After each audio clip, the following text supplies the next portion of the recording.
All right, welcome back to another episode here on the McHugh Insurance Group YouTube channel.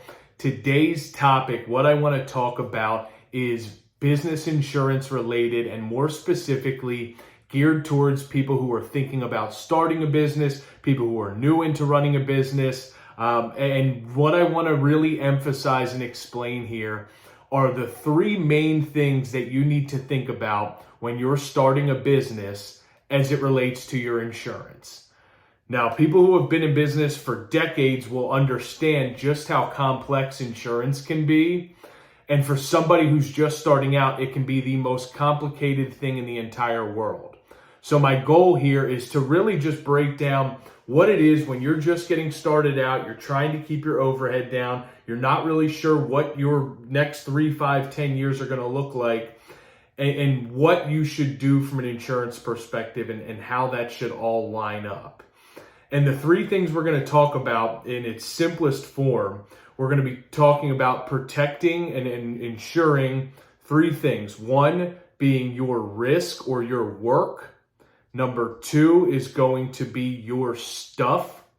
And number three, if it applies, your employees or your people. Okay, so when we look at the first one here and we talk about insuring your work. Now, obviously, for everything we're going to talk about, the type of work you do, the industry that you're in is going to obviously play a huge part in this. But for a couple of examples, when we talk about your work from an insurance perspective, we are talking about your liability, meaning the risk you have in the work that you do day to day. So for an example, if you're a contractor, your work is the jobs that you're doing throughout the day, whether you're an electrician and you're wiring homes, you're a plumber, you're HVAC, whatever it may be as a contractor, your work, your liability lies in the things that you do. Meaning, your liability is damage to other people from the work that you're doing. Now, if you're somebody who runs a machine shop or some sort of manufacturing operation, you're making a product. Your liability is in the product that you're making and any damages it may cause to somebody else. Okay? If you have a retail location or you wholesale, whatever it is, maybe you interact with customers on a day-to-day basis, they come to you. Your risk there, your work there, and the liability you have is any damage that may happen to somebody as a result of your operation. Meaning if you have a store and I walk in and you just mopped the floors and didn't put up a sign and I slipped and fell. Or if you're a contractor and you're doing work in a home and you cause damage to the home as a result of the work you're doing.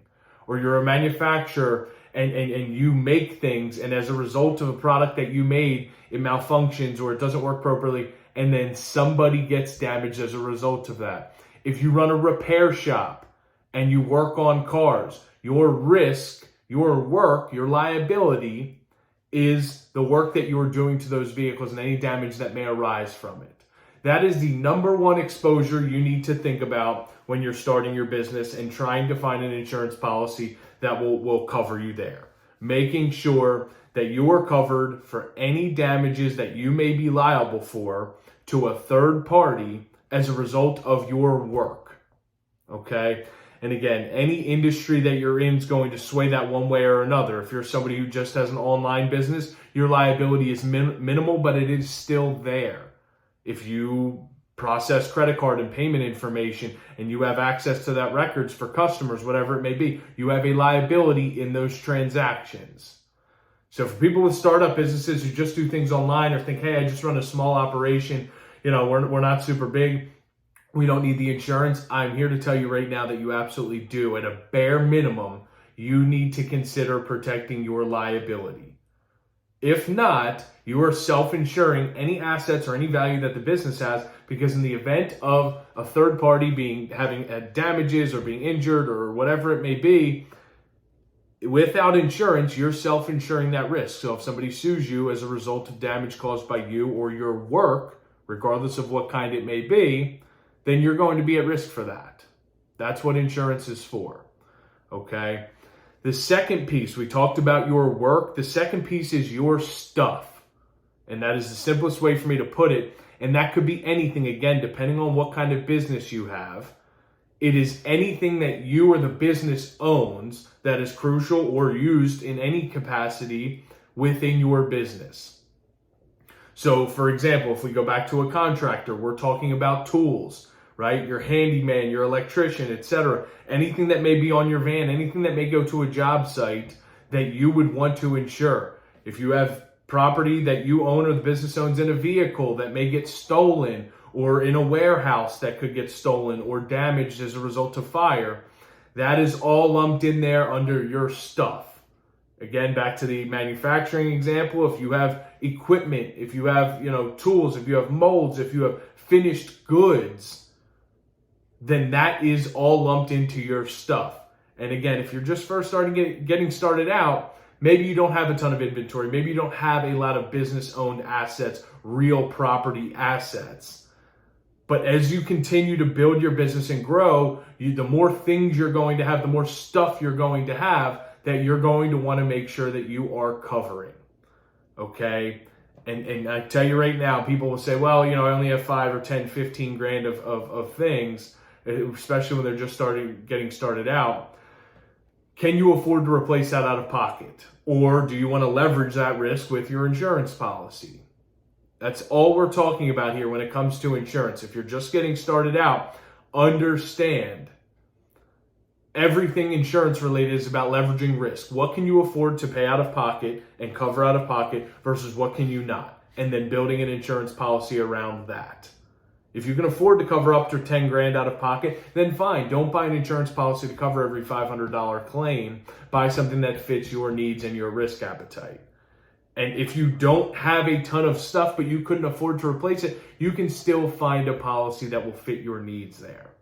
Now, another piece to add on to your stuff is any company vehicles. Now, that's obvious, and it goes without being said because you can't drive a vehicle on the road without insurance. But understand there are unique risks to having a business exposure when it comes to an auto policy.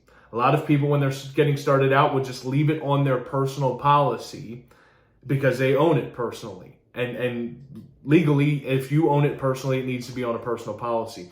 But one thing I have to recommend, time and time again, people overlook this.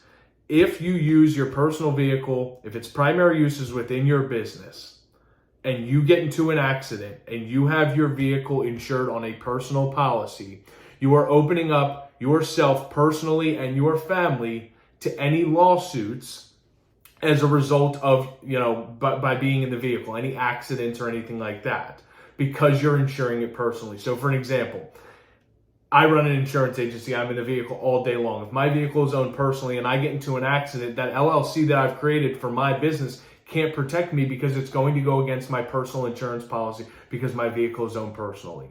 So if you're a contractor and you go out and you're driving around your work van that you own personally and you have it on your personal State Farm policy with state minimum limits, well, if you get into an accident, you are opening up yourself personally and your family to any damages that may be due there, versus owning it and insuring it as a business-owned vehicle will protect your family with the insurance that you purchase from a business policy.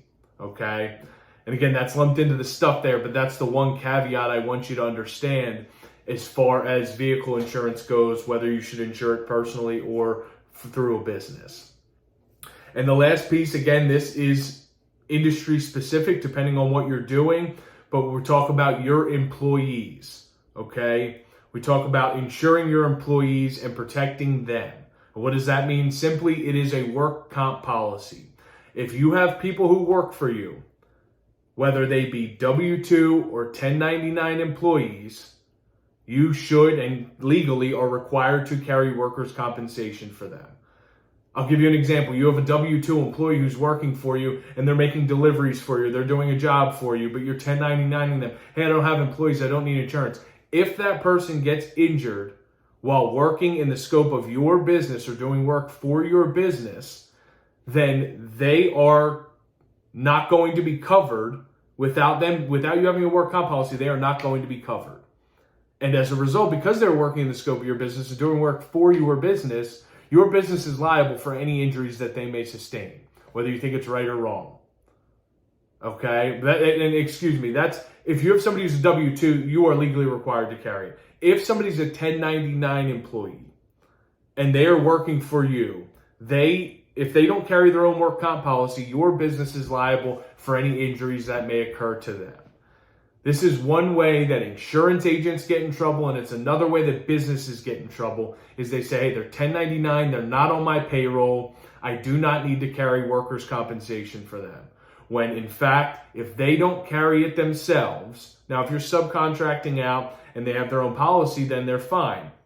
In that case, you need to have a certificate of insurance on file. Otherwise, if they don't have workers' compensation coverage, your business is liable for any injuries to them and needs to include them in a workers' compensation policy. Okay? Look, I just wanted to scratch the surface here and try and simplify it as much as I can, because if you're just starting a business, I know how complicated insurance can be. So for the contractors, mechanics, manufacturers, retailers, whatever it is that you do, and you have any kind of exposures out there, just focus on these three things when you're starting a business or you're new in business. Focus on the liability from the work that you're doing. Focus on protecting your stuff, whether it be materials, inventory, tools, equipment, and again, like we discussed, vehicles, or lastly, your employees.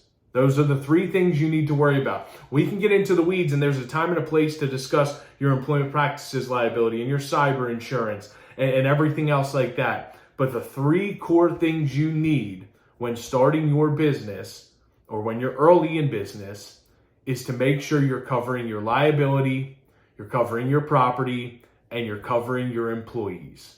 Once you have that in place, you should be set at least at its most basic level, and then from there you can start to build and tailor your policy to what it is you may need once you figure out what business is going to look like for you moving forward.